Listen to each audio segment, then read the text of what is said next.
그런데 이런- 그 김창식님은 폐암을 어떻게 발견했는지 전 이게 궁금합니다. 네?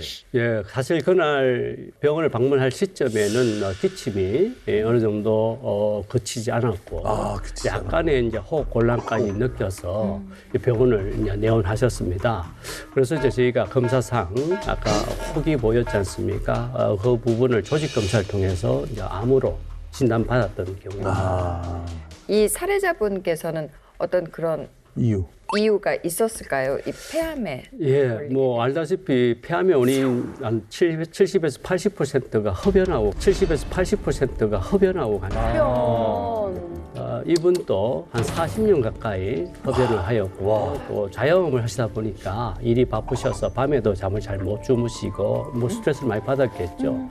이런 여러 가지 복합적 이유가 폐암에 영향을 준 것이 아니었나 이런 생각을 하고 있습니다. 사실 담배가 폐암의 원인이 되는 거는 많은 분들이 잘 알고 있는데 그 자영업 하시다가 잠이 부족해서 그랬다고 그러는데 그 잠이 부족한 것도 폐암의 원인이 될 수 있나요? 그럼요. 폐암의 원인이 될 수 있습니다. 잠을 잔다는 그 시간 동안에는 우리 몸에 들어온 나쁜 물질이나 손상된 세포를 이것들을 다 없애고 복구하는 데 쓰는 시간이거든요. 그런데 잠을 제대로 못 자면 이런 손상된 것들을 회복시키는 그 시간이 잘 제대로 작동하지 않게 되죠. 그렇게 되면 염증도 제대로 가라앉지 못하고 그러면서 암세포로 발전할 가능성이 훨씬 더 커지는 겁니다. 잠이 보약이란 말이 맞네요. 진짜. 그런 거죠. 예. 근데 이제 저희가 폐암 말기 그러면은 많은 분들이 그냥 마음을 이렇게 절망하시잖아요. 이게 참 그 치료가 어려운 질환이라는 건 다들 알고 계실 텐데 실제로 사망률이 가장 높은 질환이고요. 네, 폐암 4개인 경우에 5년 이상 생존율이 불과 8.9%밖에 되지 않기 때문에 이미 이제 그 사실을 알고 나서 마음이 굉장히 어려운 분들이 많으시거든요. 김창식 님도 처음 진단을 했을 때 이미 뭐 다 진정이 된 그런 상태였다면서요? 예. 뭐 폐암은 저희 한국의 사망 1위에 등록된 암으로서 굉장히 치명률이 높습니다. 그래서 지금 이 당시 환자가 4기에 발견됐기 때문에 뭐 케이스마다 조금 다르겠지만은 통상적으로 1년을 잘 못 넘기는 보통 평균 10에서 한 11개월 정도의 생존율을 예측합니다. 김창식님 같은 경우도 1년을 넘기지 않을 거라고 저희들은 처음에 생각을 했었던 분이었습니다. 근데 뭐 지금 뵈니까 2018년 발병하셨으니까 이제 5년 되는데 왜 많은 그 말기암 환자들에게 면역 관문 억제제가 이렇게 희망이 되는지 저희가 눈으로 확인할 수 있는 그런 시간이었는데요. 그러면 이분 같은 경우에 이전에도 이제 항암제들이 있지 않습니까? 이전 세대 항암제로는 효과를 못 봤었다는 이야기인가요?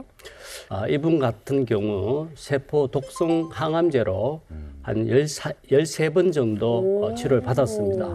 그런데 이제 반응이 차차 적어짐에 따라서 혹이 다시 커지는 형태가 발견되었고 또 1세대 항암제는 머리카락도 빠지고 힘도 없어지고 걷기도 힘든 부작용이 많이 동반이 돼서 환자분이 참 치료 과정에서 힘들어하셨습니다. 아니 그러면 이전 세대 항암제와 면역 관문 억제제가 어떻게 다른지도 좀 궁금하거든요.